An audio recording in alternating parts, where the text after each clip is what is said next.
Hello and welcome to episode 15 of Pelvic Pain Unpacked. I'm your host, Tamer Hill, and we're going to be talking about reclaiming pleasure, sexuality, pelvic pain, and comfortable intimacy.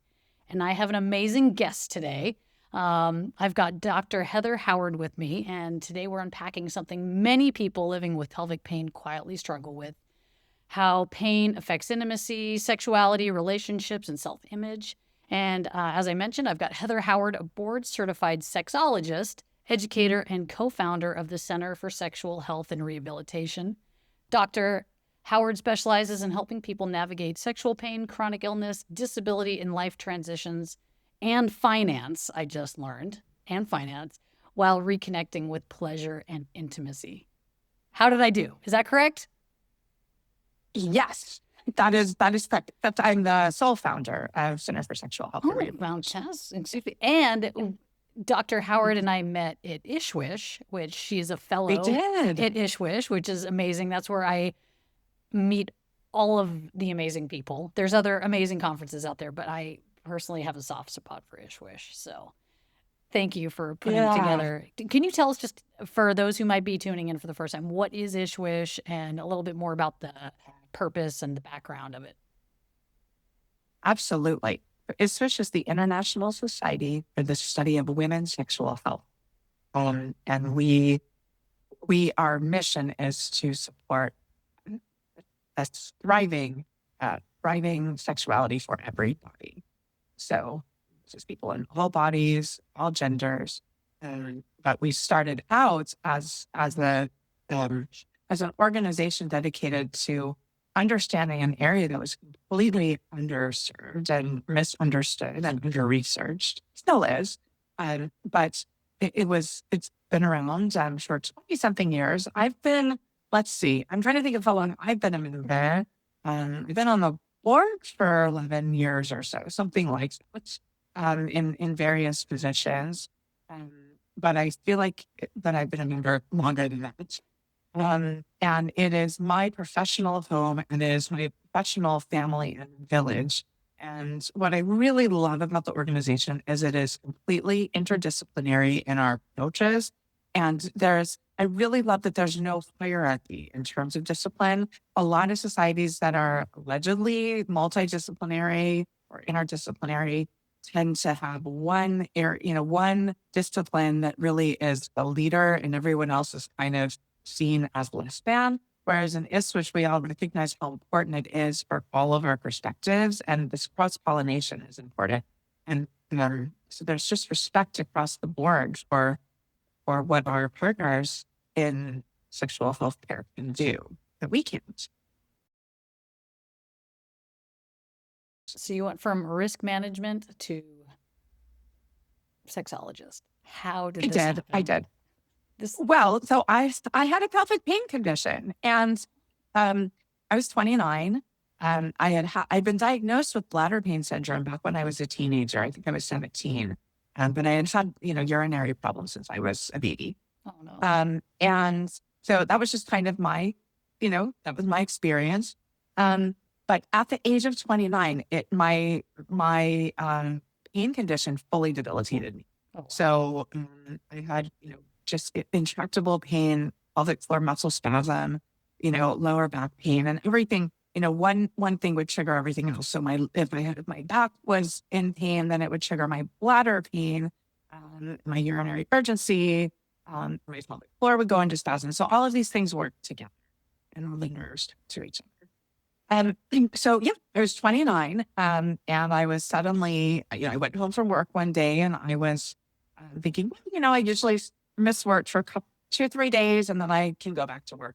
And this time it didn't happen like that. And I went to see, I was referred to a physical therapist, and I said, I'll be here a couple times. And they said, well, we'll reevaluate you in a month. We'll see you. And they saw me every day. So I saw them 5 days a week. Oh, wow. Because I couldn't sit or stand or, it was horrible. But, at that time, that pelvic health physical therapy was fairly new. I was so lucky to have, to find a practice in New York. Actually, the head of the practice is an ISSWISH member. I had worked with someone else at her practice, but I got to meet her all these years later and run into my PT on an ISWISH meeting Oh, or that is an amazing. ACPS meeting, one or the other, and reconnect with them. And it was like the greatest reunion because, here I am all these years later functioning, managing my condition and now helping other people. Oh, that's amazing. But yeah, yeah. So, but I fell into this field because I was luckily comfortable talking about sex. I had really good modeling in my life by my family and, teachers to talk openly about sex. And so that's pretty rare.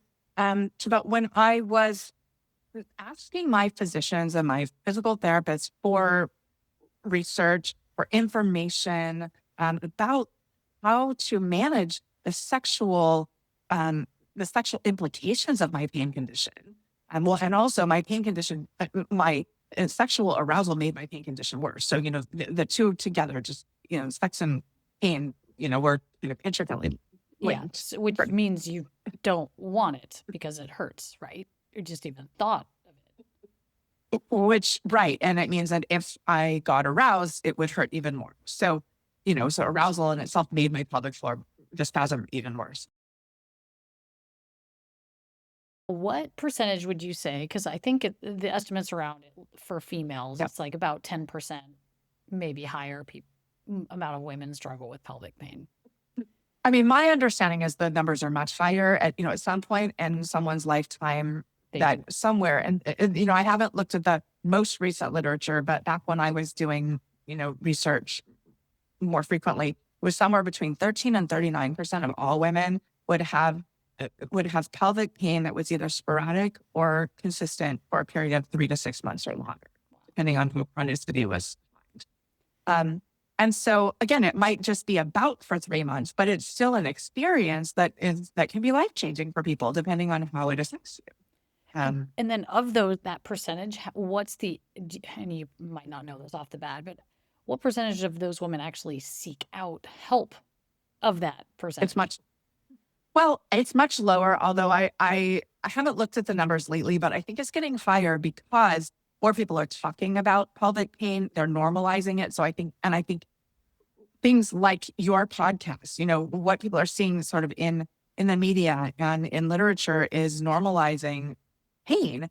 Not that it's okay to have pain, but rather saying this is a common condition and there are people who can help you and it's okay to talk about it. Yeah. And you don't have to be ashamed and feel like you're the only one, right? I think a lot of people just think, oh, as you said earlier, like sex is natural. Your body will just take over. But we're not that simple. Right. We are, all of these things interconnect. And I think it's great that we have a lot of areas of specialty in our medical field here. But one of the challenges is that people get separated into the sum of their parts. And so you talk to this person about the mental stuff and about the emotional stuff. You talk to this person about the religious stuff. You talk to this person about your relational stuff. You talk to this person about your medical stuff. And that's, it's a very, just one area of your medical stuff. And so one of the most important things that I do is help people reintegrate when, rather than being seen as separate, they need to bring it all together and integrate mind and body because those are really just constructs that these are separate. Mind and body are all part of the same thing. So instead of having these singular parallel strings of specialty, you kind of help weave them into a web, right? Of practical solutions. Right. We need all of the expertise, but people start to feel very disassociated or segregated within themselves when parts of them are being treated, right? When they're working with the physical therapist who's helping with their pelvic pain, and yet they're not in a state of arousal because typically when you go to a PT, you're not working in a state of arousal. And yet when you thought about your pelvis before going to a physical therapist, you thought about that as being an area and a source of sexual pleasure or sexual activity and sexual socialization with a partner.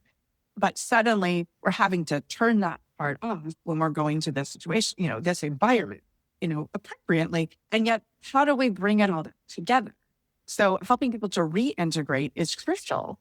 And also I work with I try to talk to their teams. I think it's important because if we can integrate with their teams, we model the kind of integration we're hoping that they're going to have internally. right? So I talk to their gynecologist and to their physical therapist. We work together to help this person, treat them like a whole person, and bring all of our approaches together in this one person. And hopefully that helps them to come together. So I think there's a risk, of course, with our medical model that people segregate, that they need to reintegrate in order to feel whole again.